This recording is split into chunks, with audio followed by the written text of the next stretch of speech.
Okay, so the first thing you're going to want to do is to open up your Modrinth app. Then you're going to want to get Fabulously Optimized for Forge 1.20.1. Or sorry, Fabric 1.20.1.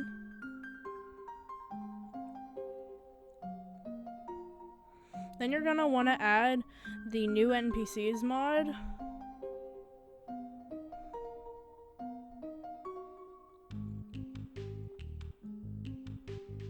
Then you're going to want to add the 3D Skin Layers mod. And then you're going to want to add Bare Bones as the resource pack. And then you kind of like... I messed up here in the recording because for some reason it didn't work. But you're going to want to add Complementary Shaders Reimagined. You can use whatever shaders you want. Those are just ones I use. Install it into the Fabulously Optimized mod pack.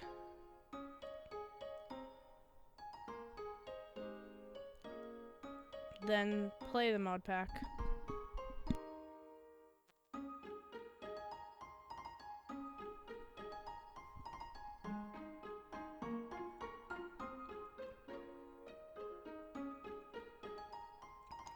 And then once you're in the mod pack, what you're gonna want to do is start up a new world. Full screen, of course. I'm naming this one my thumbnail tutorial. Oh my god, I cannot type.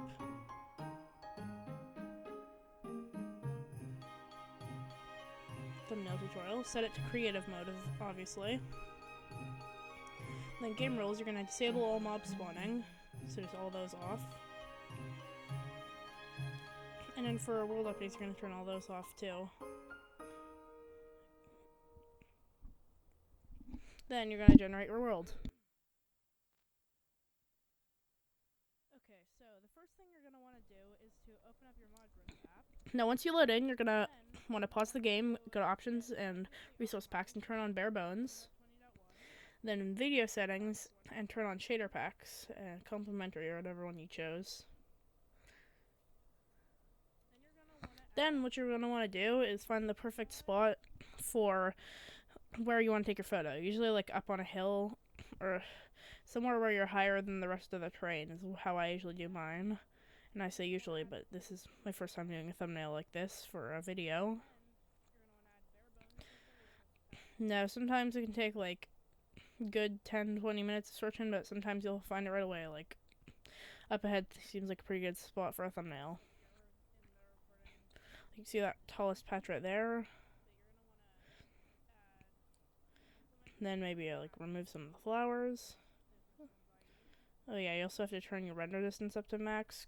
Or you don't have to, but like it looks cooler. Then get an NPC wand and an NPC rotator. And spawn your new NPC.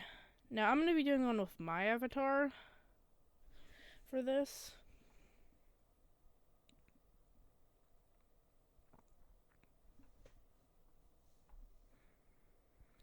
So yeah,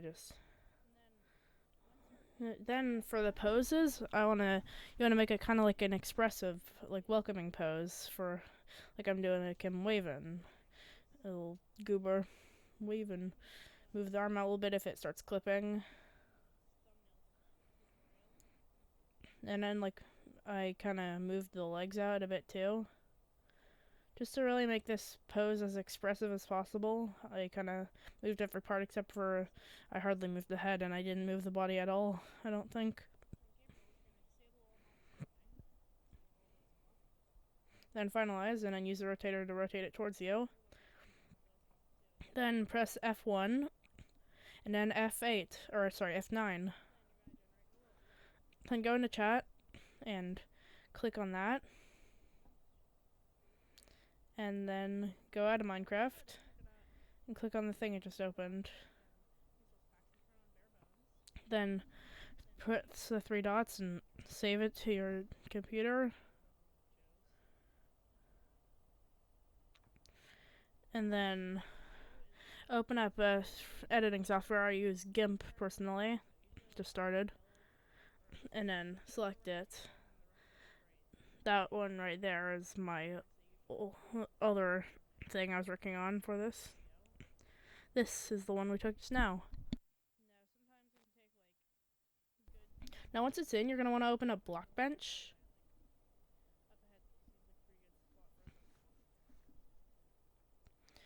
And you're going to want to get the add-on that allows you to make custom titles. I already have it. And then for my title, I'm obviously just going to call it Minecraft Thumbnail Tutorial. I'll select a classic Minecraft font for it. And then there's a lot of different fonts you can choose from, and a couple different variants for for some of the fonts. So yeah, there's a lot of things to pick from, especially because there's all that for some of the other text versions too. But when I end up going off with this, after I find it after a bazillion years, is not beach, but actually no, it's that place. Anyways, I usually use cartoon for the shading for thumbnails, and that's just about it. Then I can split up the text into a couple different parts and pieces. Also, if you haven't used like GIMP or Blockbench before, I recommend looking up some tutorials for those. Anyways, we got like the Minecraft thumbnail tutorial text, so I'm gonna go to View, and then Screenshot, Model, and then go back into GIMP. Move this over here, and then scale it up using like Control S, I think. And then move it over here. But here's one thing, we don't want there to just be a bunch of empty space in the background, do we? Like, that's gonna make it so you don't see as much. So we're gonna use like this cropping tool to crop it so it's mainly just me in the background. Click enter. Wait just a sec.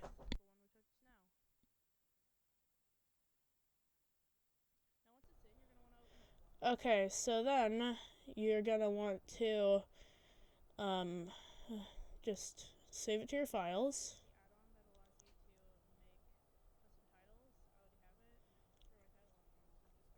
And boom, you now have actually I saved it the wrong thing. You have to save it to your files as photo, and then bam, the thumbnail is complete. Thank you guys so much for watching, and I'll see you in the next video. Bye guys!